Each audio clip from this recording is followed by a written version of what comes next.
make friends with people who want the best for you. I had friends who wanted the best for me and friends who didn't. And, they were friends who, some of them were aiming up and some of them were aiming down. And if you have a friend that's aiming down and you do something that's aiming up, then they're generally not that happy about it. They try to top your accomplishment with one of their own, hypothetical or real, or put down what you're doing, or offer you a cigarette if you're trying to quit and you've kind of done that successfully, or a drink if you've been drinking too much and are trying to stop being an alcoholic, Or, they're cynical and bitter and devoted towards no good. And sometimes that's family members too. And sometimes it's even part of you, But like you have an ethical responsibility to take care of yourself, you have an ethical responsibility to surround yourself with people who have the courage and faith and wisdom to wish you well when you've done something good, and to stop you when you're doing something destructive. And if your friends aren't like that, then they're not your friends. And maintaining your friendships with them might not even be in their interest. Be careful about whom you share good news with. And another was, be careful about whom you share bad news with. A friend is someone you can share good news with, You go to them and you say, hey, look, this good thing happened to me. And they say, look, I'm so happy that happened to you. Like, way to be. And they don't think, God damn it, why didn't that happen to me? And you didn't deserve it. Here's a bunch of reasons you're stupid and why it won't work. It's like, that's not helpful.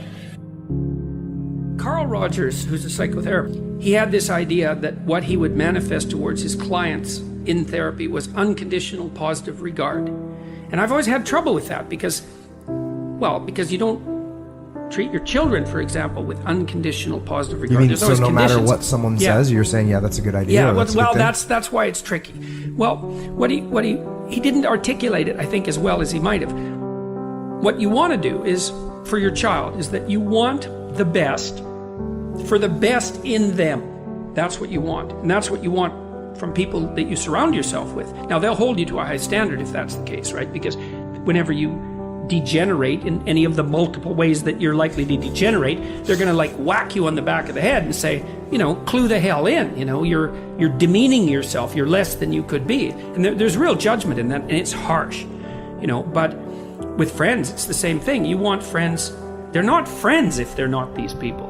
You want friends who, when something good happens to you, that's good for you, right?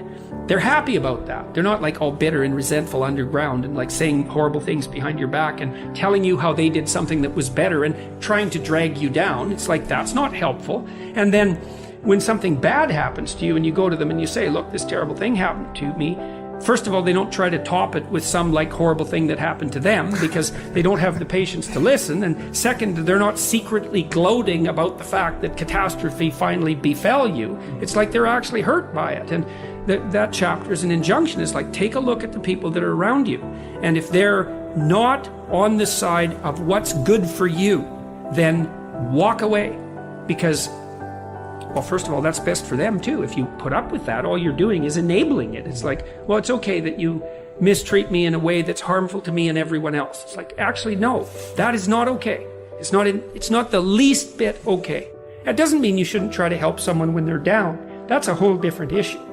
What if it's your family? So you know how you say walk away, right? Do you still walk away from your family? You do if it's necessary. Yeah. There's lots of different ways of walking away. Sometimes someone's on an incorrigible path. Yeah.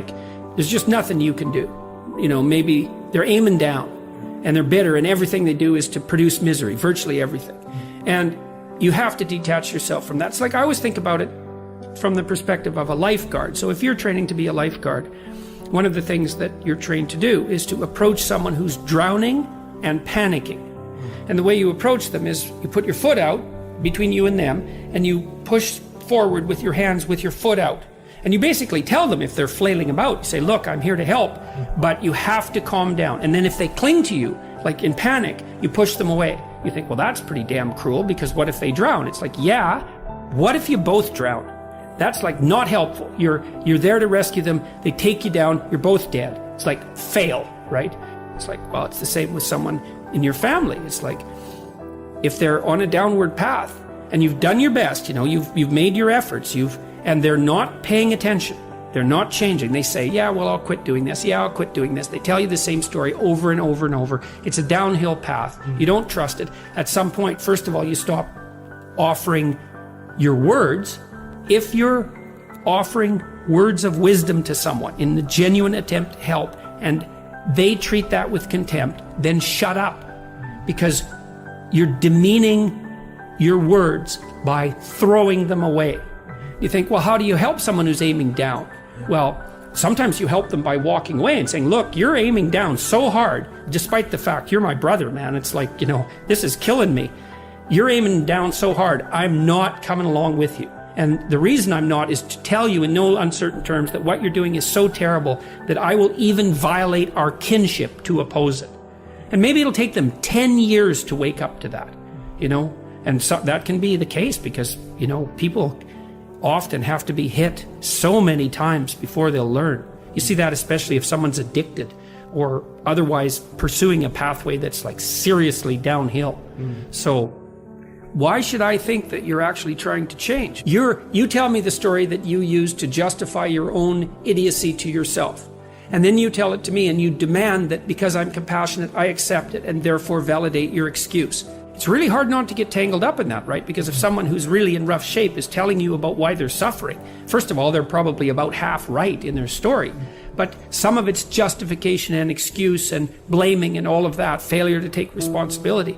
It's really hard to stand up and say, no, I don't buy that. No, you're wrong about that. You have to be a brutal bastard in order to do that. But hey, sometimes like surgery is brutal, right? It's brutal. And so this chapter about, only making friends with people who want the best for you, that's a brutal chapter, but it's right, unfortunately.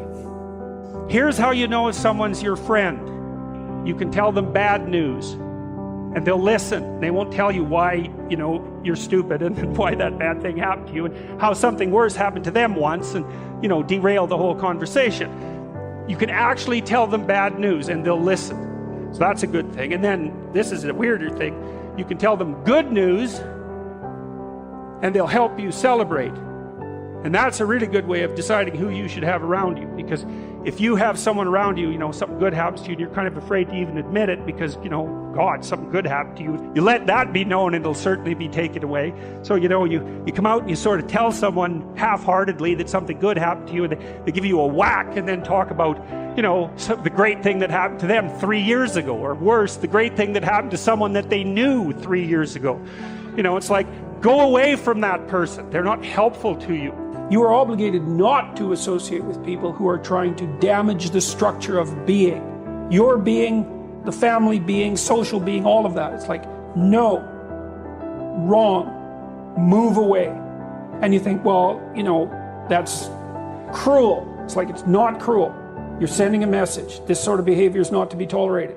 Plus, if you make a success out of yourself, let's say that you develop your character, well, then you're a example.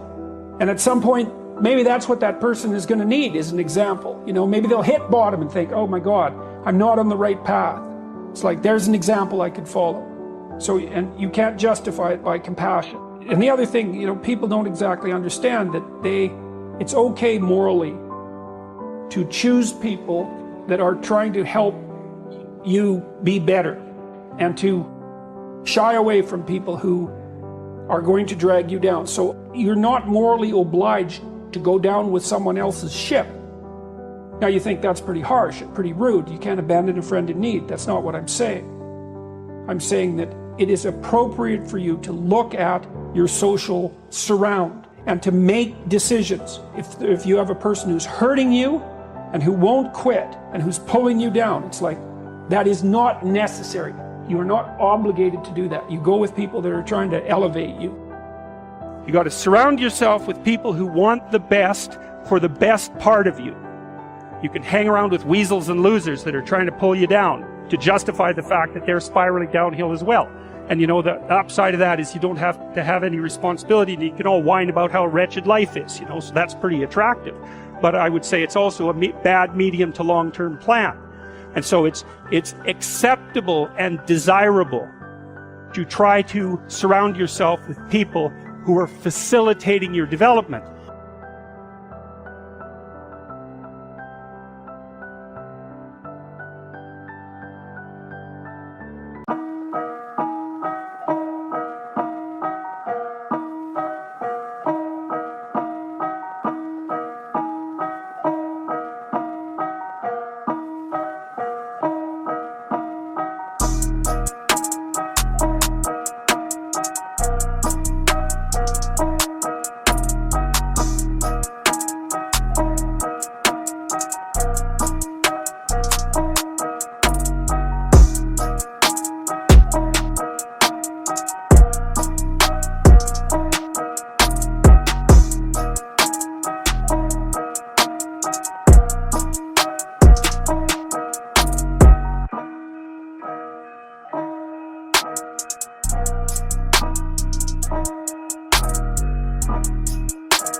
you.